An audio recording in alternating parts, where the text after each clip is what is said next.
to see is graphic, and viewer discretion is advised. Here's what we know. Last night, the identity.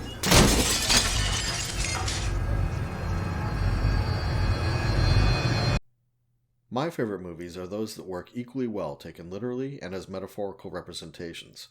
2014's Nightcrawler, a film by Dan Gilroy, provides an excellent example.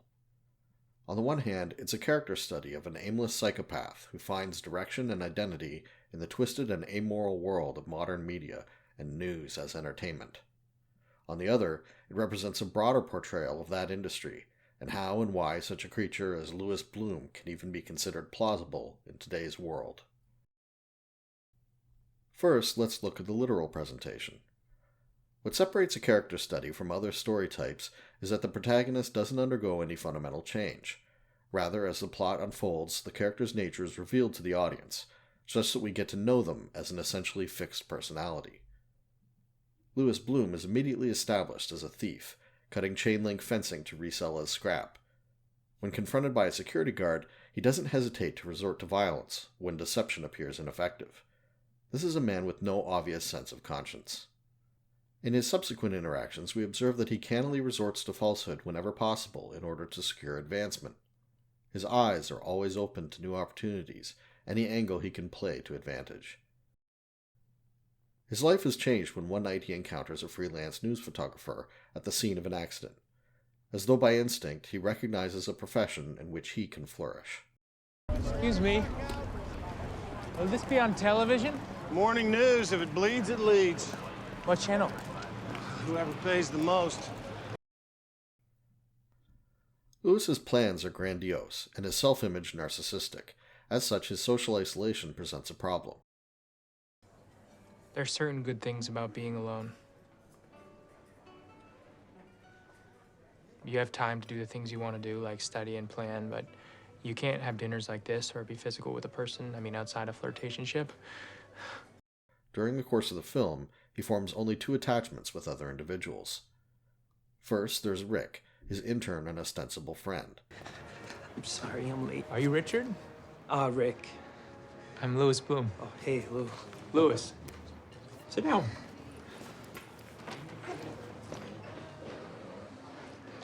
The situation is that I lost an employee, and I'm interviewing for a replacement. Okay, the ad didn't say what the job was? It's a fine opportunity for some lucky someone. Okay.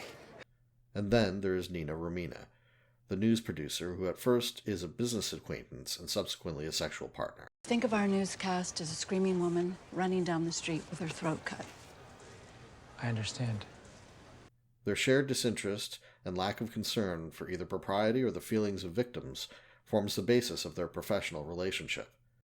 You're gonna show this? With a warning, It's excessive. we should have packages like this every day.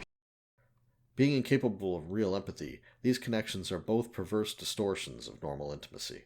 You're doing a great job. However, you just spilled gasoline on my car, which will lead to paint. I need you to tighten up a bit on this, because if you felt like that again, I will terminate you immediately, I promise you.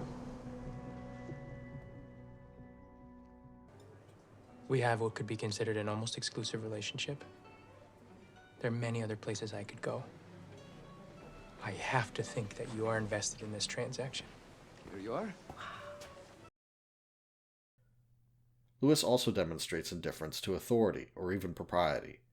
When he arrives in the scene of a shooting too late to gain usable footage, he doesn't hesitate to transgress by entering the crime scene. He then wastes no time in staging the scene to be more impactful. The line between reporting and lying doesn't give him the slightest pause. Oh, that's fantastic. Encouraged by success and beginning to be recognized by emergency crews, Louis grows steadily bolder in his approach, building a portfolio of graphic footage, sporting titles such as Toddler Stabbed and Savage Dog Attack.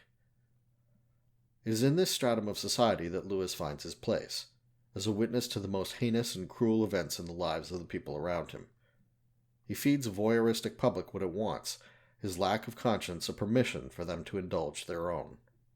After all, these displays of horror are being presented in the news, with all the sober prestige that this denotes, and so Lewis is rewarded with financial success and the approval of Nina, all of which serves as an encouragement. Why not continue? Why not go further? Making peace with what you don't have, that's what it's all about. Living with what you ain't got, right? What'd you think? Crash with injuries, good neighborhood. Lewis takes that further step by not simply altering the placement of trivial items at a crime scene, but by actually moving a body just to get a better shot. Is the victim still alive? Will moving the body interfere with a proper investigation? Lewis not only isn't concerned about these things, but as he holds his camera aloft for the money shot, it's as though he's assuming a triumphant pose. For him, this is what it's all about. For him, this is a victory. You gotta bring people in, Lou, seriously. You gotta talk to them like they're fucking human beings. But despite the outward trappings of success, Lewis is still fundamentally unable to connect on a human level. His interactions with Rick play out like textbook business training scenarios. The language seems forced and scripted, which only enhances the menacing undertone. Lewis seems to use these displays of jargon to mask his unspoken feelings, which usually seem to consist of rage. What if my problem wasn't that I don't understand people, but that I don't like them? What if I was obliged to hurt you for something like this?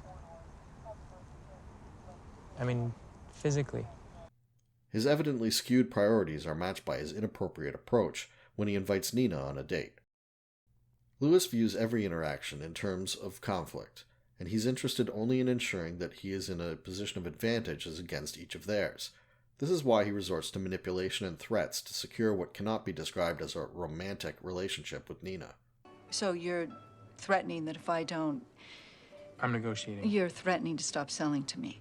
That's your choice. The true price of any item is what somebody's willing to pay for it. You want something, and I want you. So fuck you. And as a friend. Jesus Christ, friends don't pressure friends to fucking sleep with them. Nina, in turn, has difficulty countering his position only because her own sense of identity is so tied up with her career success. When he propositions her in the crudest possible way, she is more flummoxed than angry, and ultimately concedes. Lewis becomes recklessly aggressive, sabotaging the vehicle of a successful competitor. Time and again, the idea is reinforced that Lewis has no limits, no scruples, no conscience. His concern is not remorse, it's pretense, along with an earnest desire to cash in, styling himself too professional to allow any opportunity to slide. And so a psychopath rises to the top of his profession, not despite his aberrant qualities, but because of them. There's something vampiric about his appearance, and the nocturnal life he leads, and the way he feeds on the pain of others. We come to recognize in this character a monster that can never be redeemed. Hello? Hi, I'm Detective Fanieri. This is my partner, Detective Lieberman. Are you Louis Spoon? Yes, I'm Lou. You live here? Yes, that's right. May we come inside? Why? Why not? You want to? Yes. I don't care. When first confronted by police, the scene may be contrasted with his confrontation with the security guard at the beginning of the movie. As previously, his first defensive impulse is to lie, hoping this will be adequate to free him of the situation. Do you have any film on the men of the car? No, I don't. I only started filming when I was inside. I'd like a copy of that footage. Do I have to give it to you? But when pressed, he no longer resorts to violence. He calculates both the futility of that alternative and the lack of necessity. If he hadn't escaped the guard, he would have been arrested. But now, for a much more serious infraction, he doesn't need to escape the police to remain free. He will not change, nor will he be redeemed. This isn't that kind of story. By the end of the film, he has become inexorably ensconced in the horrors of his profession and embraced his place among them. His ethical violations are flagrant. He's as comfortable manufacturing crises as recording and profiting by them, and he correctly assesses the police to be no threat. The big man's wearing light pants and a striped sweater, and the man with scratches is wearing brown pants and a vest. He looks like he has a gun.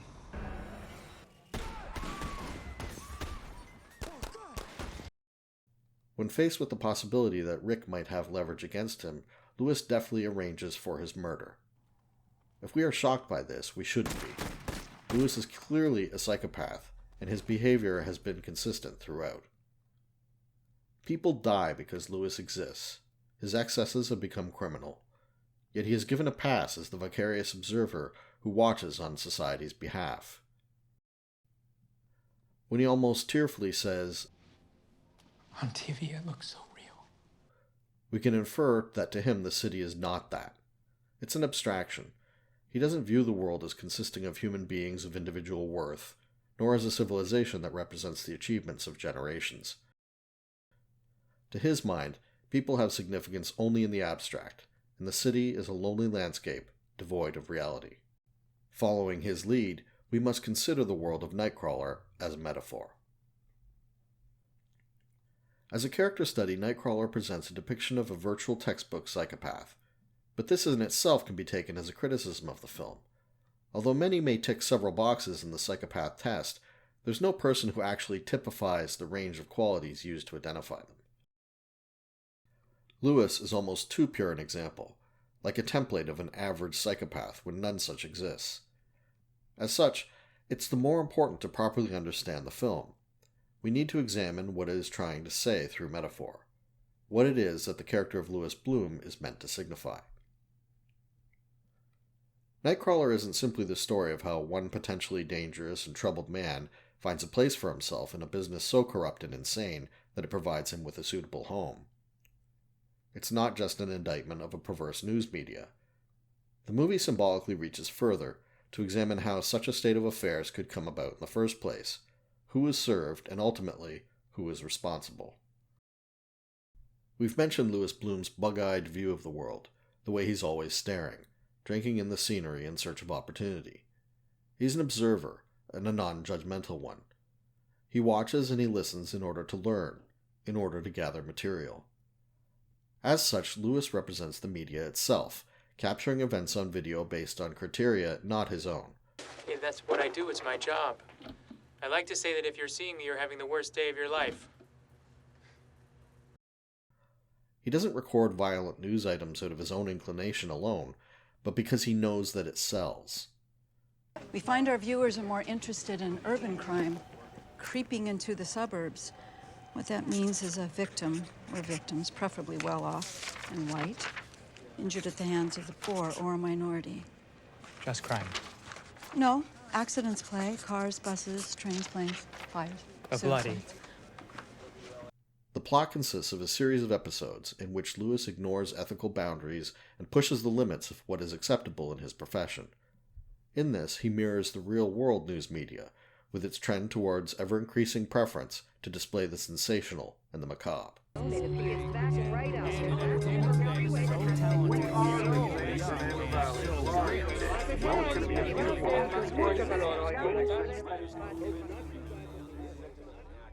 As he begins his journey, the cacophony of media broadcasts emphasizes both the demand for content and the noise of too much competition. To stand out, news must be exceptional. If it bleeds, it leads. And twisted metal, a shattered life, all of it caught on tape last night at the scene of a fiery one-car collision out on the 110. The police represent the moral authority of society, and Lewis finds their disapproval to be of little consequence. In his world, everyone ostensibly disapproves, yet nobody acts to stop the madness he symbolizes. I can understand why you're looking into it, but I didn't do anything like that. Nothing that could be considered wrong. You don't fool me for a minute. I'm glad. I think everything you said is a lie. I wish my partner was here to back up what happened. You left your dead partner. Well, the ambulance has arrived. They're trained professionals. In this metaphor, Bloom is the media. The media has no conscience. It scarcely has a will. Its sole motivation is to feed the curiosity of the viewing public. If Louis Bloom pushes the boundaries of ethics to get a good look at the grotesque and the horrifying aftermath of accidents and violence, if he is willing to encourage disaster just to get that view, then he does so at our behest. Home invasion in Granada. He got there before the cops. We have 10 minutes to airtime. How much of this can we show? You mean legally? No, morally. Of course, legally. We are represented by Nina, the news producer who fancies herself morally above the fray, yet seems both irresistibly seduced by Bloom and insatiable for his product. I like older women. Besides, I don't work with you. You're someone I sell to. And I don't want to fuck that up. What if by saying no, you fuck it up? Is that what you're saying? I didn't say that. Is this it? Oh, I have a stabbing in Corona. Where's the plane crash at Foothill? Despite her hypocrisy, Bloom and his work would not be possible without her endorsement, without her demand. Now let me show you the stabbing in Corona. I don't give a goddamn about fucking Corona. You know how important this week is. This shit is fucking death to me. I understand your frustration. And that's what's so uncomfortable about Nightcrawler as a film. It points a finger at the audience and suggests, you asked for this.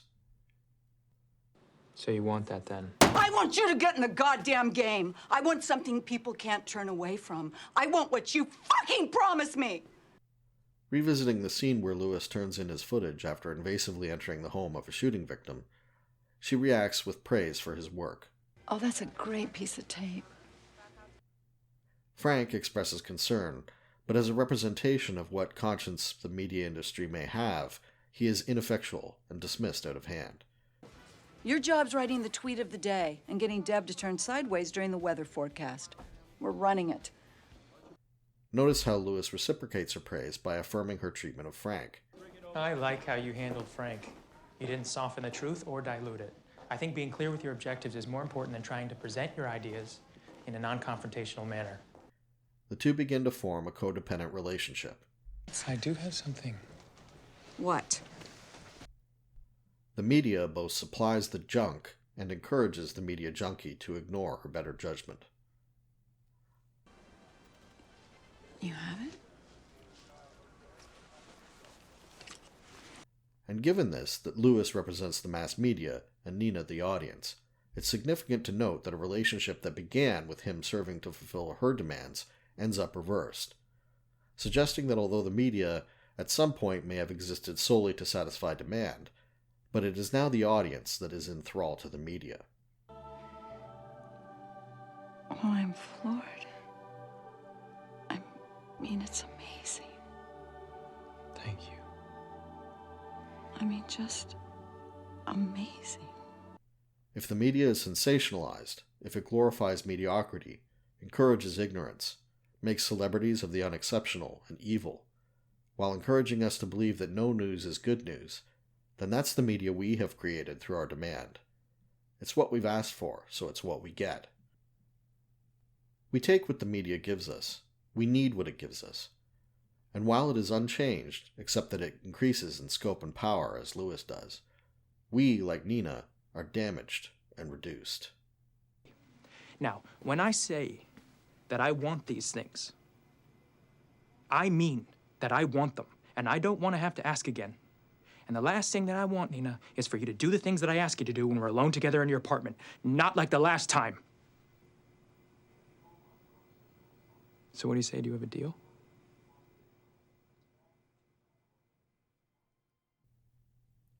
Thanks for watching. Please like, share, comment, and subscribe. I'd love to read your thoughts on Nightcrawler. I feel like grabbing you by your ears right now and screaming in your face, I'm not fucking interested.